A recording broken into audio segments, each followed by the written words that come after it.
జూబ్లీహిల్స్ గడ్డపై నవీన్ అఖండ విజయం సాధించారు. నవీన్ కు లక్కీగా నవంబర్ నెల మారిందని కూడా చెప్పుకోవచ్చు.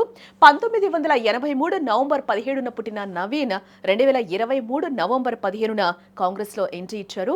2025 నవంబర్ 14న ఎమ్మెల్యేగా ఆయన ఘన విజయాన్ని సాధించారు. నవంబర్ నెల చాలా మందికి ఒక మామూలు నెల కాదు. ఈ నవంబర్ నెల అనేది ఆయన జీవితాన్ని మలుపు తిప్పిన నెల. నవీన్ జననం నుంచి రాజకీయ విజయం వరకు ప్రతి కీలక ఘట్టంలోనూ నవంబర్ నెలదే పైచేయి. ఒకటి కాదు, రెండు కాదు, ఏకంగా 3 ముఖ్యమైన తేదీలు నవీన్ యాదవ్ రాతను మార్చేశాయి.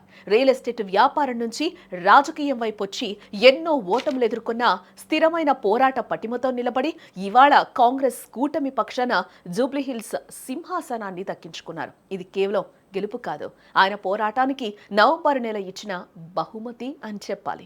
నవీన్ యాదవ్ 1983 నవంబర్ 17వ తేదీన జన్మించారు. నవీన్ యాదవ్ రాజకీయ ప్రయాణం అంతకు ముందే ప్రారంభమైన 2023 నవంబర్ 15వ తేదీన ఆయన కాంగ్రెస్ పార్టీలో చేరడంతో ఆయన కెరియర్లో కీలక మలుపు తిరిగిందని చెప్పుకోవచ్చు. ఈ చేరికతో ఆయనకు జూబ్లీహిల్స్ అసెంబ్లీ టికెట్ ఖరారైంది. ఒక రకంగా రాజకీయాల్లో ఆయన భవిష్యత్తును నిర్దేశించింది కూడా ఈ నవంబర్ నెలనే.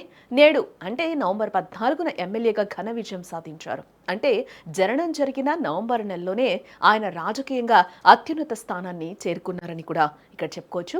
ఈ 3 తేదీల మధ్య కేవలం కొన్ని రోజుల వ్యత్యాసం మాత్రమే ఉంది. నవంబర్ 14, నవంబర్ 15, నవంబర్ 17 ఈ 3 తేదీలు నవీన్ యాదవ్ జీవితంలో చెరగని ముద్రను వేశాయి. జననం, పార్టీలో చేరిక, ఎమ్మెల్యేగా విజయం, ఇలా ప్రతి ఘట్టంలో నవంబర్ నెల ఒక శుభ సందేశాన్ని మోసుకొచ్చింది. ఇది కేవలం యాదృచ్ఛికమే అయినా నవీన్ యాదవ్కు నవంబర్ నెల ఒక అద్భుతమైన లక్ ఫ్యాక్టర్గా మారిందని చెప్పడంలో ఎటువంటి సందేహం లేదు.